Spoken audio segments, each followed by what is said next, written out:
جثة بنت مدبوحة ومحطوطة جوه تلاجة في مشرحة. أكيد مش هو ده الرعب يعني، ما ده الطبيعي، ولكن الرعب لما تبقى حارس أمن وتبقى قاعد علشان تاخد بالك من المشرحة وتلاقي بنت بتعدي عليك وفي نفس اللحظة بتسمع صوت خبط جاي من جوه، ولما بتدخل جوه معاك البنت دي بتتصدم من كل الرعب اللي هيحوطك بمجرد ما هتقفل غرفة التلاجات. أثناء ما كنت شغال حارس أمن في مشرحة، المشرحة دي كان معروف عنها إن بتحصل فيها حاجات غريبة جدا وخصوصا بالليل. وكان معايا زميلي في الوردية عم رمضان، وده راجل كبير في السن ومريض، وكان دايما بيمسك هو وردية بالليل وأنا بمسك وردية الصبح. فضلت شغال في المشرحة دي 4 شهور، وبعد ال4 شهور دول طبعا كل حاجة باظت. الكلام اللي هحكيه دلوقتي ده حصل مع عم رمضان، مش معايا انا، ولكن هحكيهولكوا على لساني كأنه حصل معايا انا علشان تعيشوا معايا في الأجواء. الساعة كانت 2 بالليل وكنت قاعد على كرسي قدام باب المشرحة زي ما أنا متعود، والمفروض إن أنا هسلم الوردية الساعة 7 الصبح. كنت قاعد ماسك الجورنان الجميل وعمال بقرا فيه، وجنب مني كوباية شاي سخنة علشان أبقى داخل كده جوه المود وألهي نفسي والوقت يمر.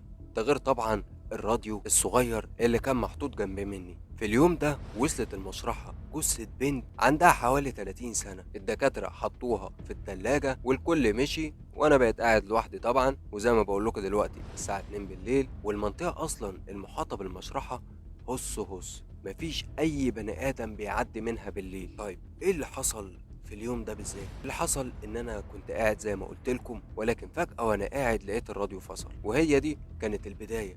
خصوصا ان انا كنت مشغل اذاعة القرآن الكريم.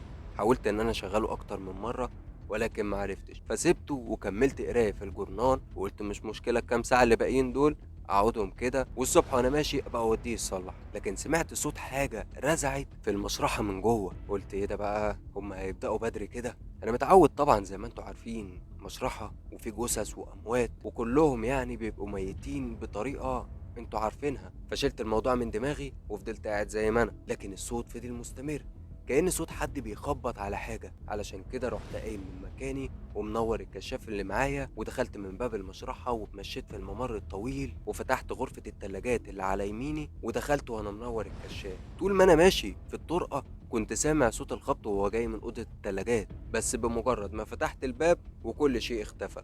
قلت بس هما كده بيلعبوا معايا. رحت قافل غرفة التلاجات تاني ورحت خارج قاعد مكاني زي ما كنت. والغريبة ان لقيت الراديو اشتغل، ولكن اذاعة القرآن الكريم اللي انا كنت مشغلها اتغيرت واشتغل بدلها صوت وش وبس. حاولت ان انا ارجع او اقدم، ولكن القنوات كلها مش جايبه غير وش، علشان كده فصلته خالص وفضلت قاعد مريح دماغي. كوبايه الشاي طبعا كانت بردت، قمت عملت واحده غيرها وقعدت زي ما انا. ولكن بمجرد ما قعدت على الكرسي الصوت رجع تاني من جوه المشرحه، بس الصوت ما كانش طبيعي، كأن في حد جوه التلاجة وعمال يخبط. انا خفت بصراحه، خفت لحسن يكون في حد افتكروه ان هو مات ولسه جوه التلاجة وعايش. علشان كده قمت تاني ونورت الكشاف ودخلت من باب المشرحة.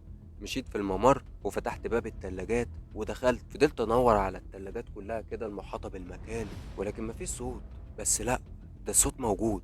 الصوت موجود بس خفيف جدا. جاي منين جاي منين؟ جاي من التلاجة اللي قدامي. رحت مقرب على التلاجة اللي قدامي بالراحة. مش هقولك بقى كنت خايف وبترعش والكلام ده، لا، دي طبيعة شغلي وانا متعود على حاجات زي دي. مديت ايدي على الأكرة بتاعت التلاجة وفتحتها، شديت الجثة لبره، واول ما طلعت الجثة كانت نايمة عادية.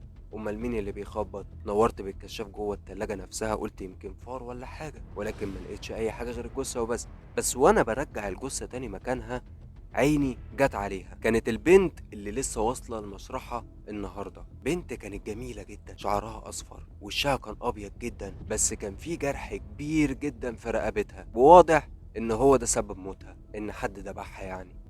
رحت مرجع كل حاجة تاني زي ما هي، وقافل التلاجة وقافل الغرفة كلها، وطلعت تاني قعدت على الكرسي زي ما انا. طبعا الصوت مش هقولك ان هو سكت بعد كده، لا، الصوت فضل يخبط تاني من جوه التلاجة وكأن في 100 شخص عمالين يرزعوا من جوه. بس انا ولا حطيت في دماغي، قلت خلاص بقى ترزعوا ما ترزعوش، انا هقضي الكام ساعة اللي فاضلين لي واخد بعضي واتكل على الله. وهو ده اللي انا عملته. فضلت قاعد ماسك الجورنال وعملت تالت كوباية شاي لان التانية طبعا بردت، وفضلت قاعد بقى ايه، مندمج. بس اللي قطع اندماجي ده هو الصوت اللي سمعته جاي من قدامي. ولما بصيت قدامي لقيت في حد واقف عند البوابة بتاعة المشرحة نفسها، فقمت من مكاني وقربت على البوابة، وأول ما قربت لقيت بنت شكلها بنت ناس وشيك كده، وكانت لابسة جاكيت ولابسة فوقيه زونت ومغطية وشها، مش مغطية وشها كله يعني، كانت مغطية لحد قورتها كده. المهم قلت لها خير يا بنتي؟ قالت لي معلش اصل انا تهت وانا ماشية بالعربية هنا ومش عارفة الطريق ومش عارفة اطلع من هنا ازاي، فلو تسمح لي يعني ان انا اقعد معاك جوه لحد اما حد يجي ياخدني، لان انا اتصلت باخويا وهو جاي دلوقتي علشان ياخدني. طبعا يعني شايف بنت في موقف زي ده، فما كانش ينفع ان اعمل حاجة غير اللي انا عملتها. فتحت البوابة وقلت لها اتفضلي يا بنتي، وقفلت البوابة ودخلت جبت لها كرسي وقعدنا جنب بعض. قلت لها تشربي حاجة؟ قالت لي لا. طيب رحت ماسك الجورنال تاني وقاعد زي ما أنا. هي بدأت تتكلم معايا كده وتقول لي هو انت قاعد هنا لوحدك؟ طب مش خايف؟ اصل انت يعني قاعد في مشرحة وفي مكان ضلمة ومكان مقطوع زي ده. فرديت عليها وانا بضحك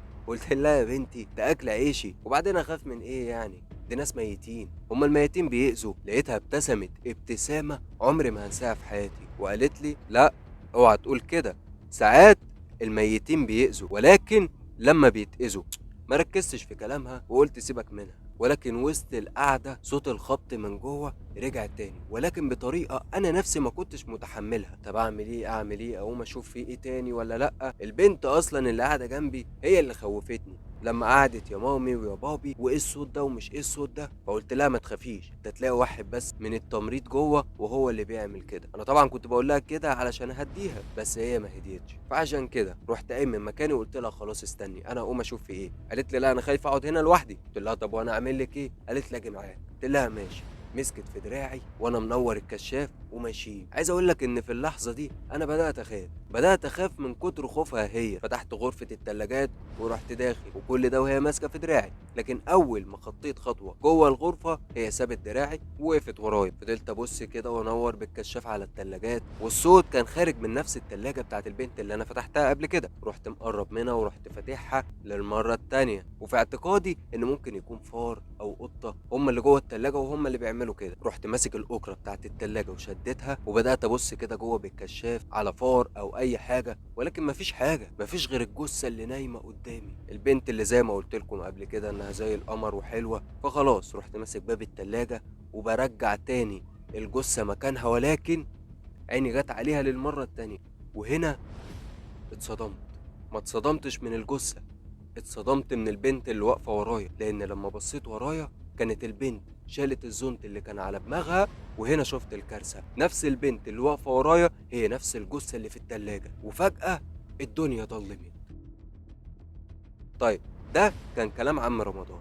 نيجي بقى لكلام انا اللي قلت لكم في الاول، انا فرد امن مع عم رمضان، ولكن انا ورديه الصبح وهو ورديه بالليل. تاني يوم وصلت المشرحه الساعه 7 الصبح علشان استلم الورديه من عم رمضان. طبعا اول ما وصلت لقيت البوابه بتاعت المشرحه مقفوله من جوه، فضلت اندع عليه وهو ولا هنا، علشان كده رحت ناطط من فوق البوابه ودخلت قلت اشوفه فين، يمكن نايم في اي حته زي عوايده. دخلت من باب المشرحه وعمال انده يا عم رمضان يا عم رمضان، وهو ولا هنا. دورت عليه في المشرحه كلها ملوش اثر. قلت اما اخش اشوفه كده يمكن دماغه وزته وطلبت معاه ان هو ينام في غرفه التلاجات. فتحت غرفه التلاجات ودخلت، مش موجود برضه. بس ايه ده؟ الشال بتاعه كان مرمي على الارض. وشفت التلاجة اللي قدامي كانت مفتوحة ولكن مش للاخر، يعني كان جزء منها طالع بره. فقربت من التلاجة دي بالراحة ورحت ماسك الأكرة بتاعتها ورحت شادد التلاجة لبره. وهنا شفت الصدمة. عم رمضان كان نايم في التلاجة وتحت منه كانت نايمة جثة بنت. رحت مطلعه بسرعة ورحت متصل بالإسعاف ووصلوا بسرعة ونقلوه على المستشفى. فضل أيام بعدها في العناية المركزة، واللي حصل معاه بعد كده إنه جات له جلطة في القلب وبقت حركته تقيلة، يعني ما بقاش يقدر يمشي كتير. ولكن بعد فترة لما بدأ إن هو يفوق حكى على كل اللي حصل معاه في الليلة المشؤومة دي، وأنا نقلتها عليكم زي ما هو قالها وحكاها بالظبط.